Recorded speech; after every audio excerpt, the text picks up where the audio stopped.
On April 14, 1999, in Hikari City, Yamaguchi Prefecture, Japan, 18-year-old Fukuda Takayuki brutally murdered a mother and daughter, 23-year-old Yasoi Honmura, and her young daughter, Yuka Honmura.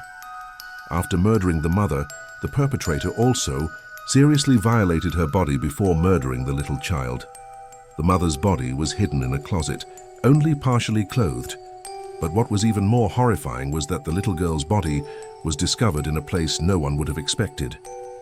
Faced with the haunting crime scene, the public questioned what motive could have driven the killer to act so cruelly. Don't forget to hit like and subscribe to the channel to join us in discovering the whole truth right after this.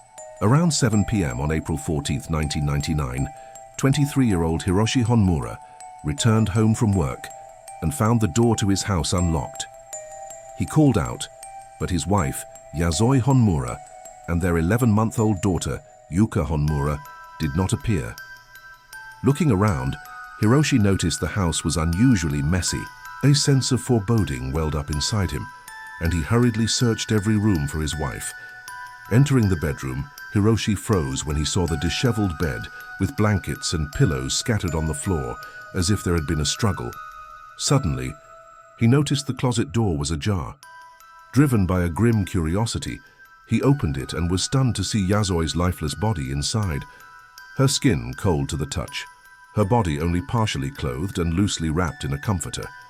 Immediately, Hiroshi hurriedly called the police to report the crime. Less than 15 minutes later, local police were at the scene. Upon examination, the police identified the victim as Yasoi Honmura, 23 years old. She was found in the closet, and many unusual marks were discovered on her body. Initial marks indicated that the victim had gone through a violent struggle before her death. Numerous small scratches and scattered bruises appeared on her arms, proving she had struggled fiercely to escape the killer. Forensic examination results determined the cause of Yasoi Honmura's death was asphyxiation due to her airway being blocked. Even more tragically, the body of little Yuka was found in an upper compartment of the closet, also deceased. Forensic examiners found signs indicating that Yuka had suffered strong external force to her neck area before her death. Forensic experts estimated the time of death for both victims to be between 2:30 p.m. and 3 p.m. on the same day. After cordoning off the crime scene, the police immediately began to investigate the victim, Yasoi Honmura's relationships with those around her. First, they focused on the victim's husband, Hiroshi Honmura, who had discovered the bodies of his wife and daughter. At the police station, Hiroshi was still in shock. He sat opposite Inspector Kobayashi, his hands clasped tightly, trying to remain calm to answer the questions. He asserted that he had been at work at his company all day, and all his colleagues could confirm this. At 7 p.m. 19, he finished his shift and returned home. An officer immediately contacted the company where Hiroshi worked.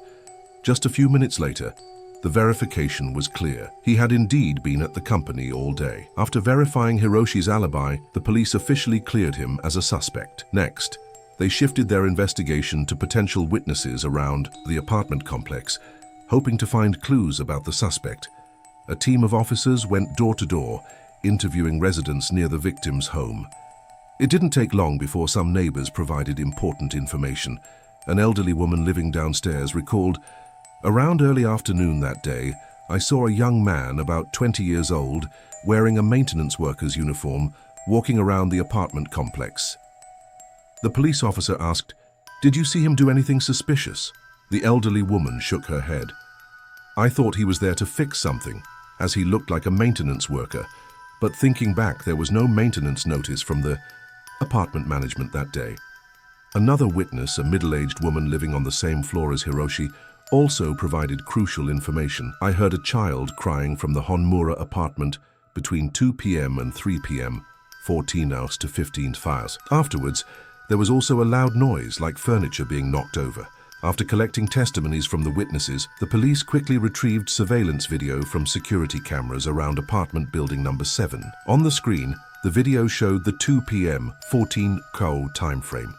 A man in a maintenance uniform entered apartment building number 7, where Hiroshi lived. Although the image wasn't very clear, It was discernible that he was a young man, about 18 to 20 years old, with a slim build and short hair. He was in the building for about an hour and a half and left at 3:30 p.m., 15:30. Based on the uniform, the police noticed a logo of a local plumbing company on the shirt. Without delay, they immediately went to the company's address. A manager, after reviewing the camera footage, confirmed that the uniform indeed belonged to their company's employees.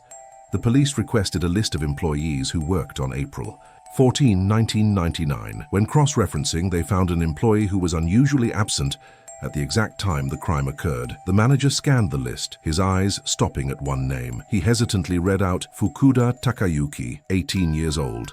On April 18, 1999, 4 days after the murders occurred, the police organized a raid. Police stormed Takazuki Fukuda's residence. He was subdued and arrested immediately, without a chance to react. At the police station, witnesses were brought in one by one for identification. Without hesitation, they affirmed, "It's him. That's the man in the maintenance uniform who appeared that day."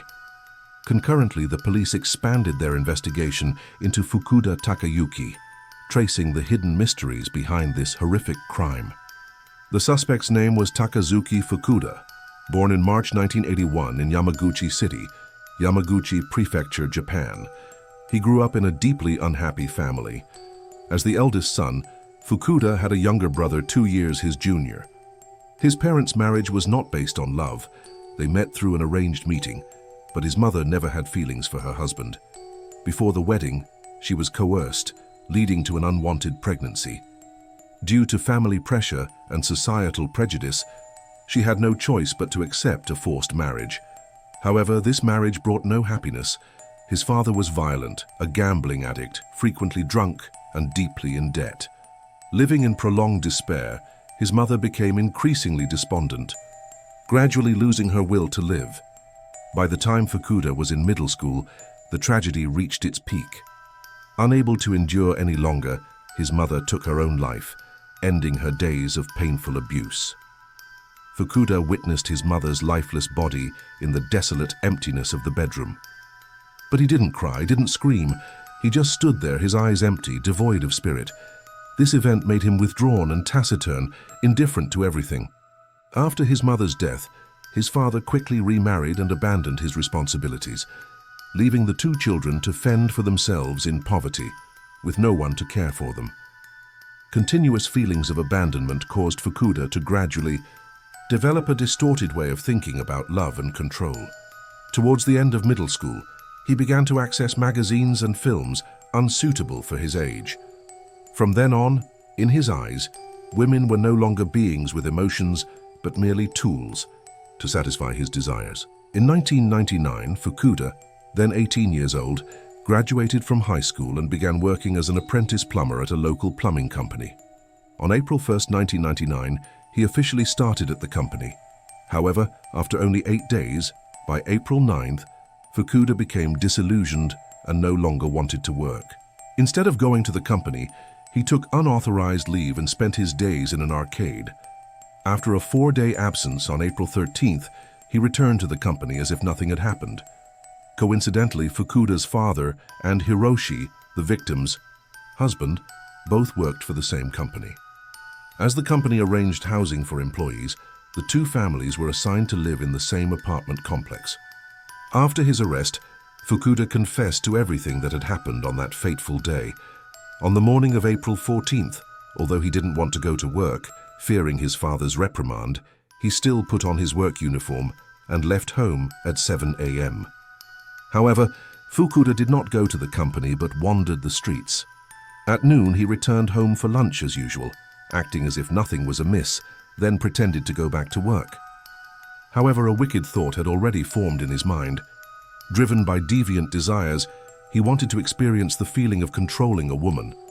To carry out his plan, Fukuda brought tools like rope and tape, put on his worker's uniform, and entered a residential area. He looked just like an ordinary maintenance worker. No one paid him any mind or suspected anything. Using this cover, he snuck into several apartment buildings in the area, going from one apartment to another, looking for young women who were home alone. Initially, he hesitated, afraid of being discovered, so he was extremely cautious. But After entering strangers' homes multiple times without arousing suspicion, he became bolder. Finally, Fukuda entered apartment building number 7, quietly went up to the 4th floor, stopped in front of apartment 401, and rang the doorbell. The door opened slightly, revealing 23-year-old Yayoi Honmura standing at the threshold, still holding her young child tightly. Fukuda said he was there to inspect the plumbing system in the apartment complex and asked to enter the house to check. Seeing the man in the uniform of a plumbing maintenance company employee, Yayoi suspected nothing and politely invited him in. After entering, Fukuda pretended to check the water system in the kitchen and bathroom while carefully observing his surroundings to ensure no one else was home. He glanced towards the living room. Yayoi was still focused on a screen, completely unaware of the stranger in her house. Suddenly, Fukuda stealthily approached her from behind, unexpectedly attacking and overpowering her.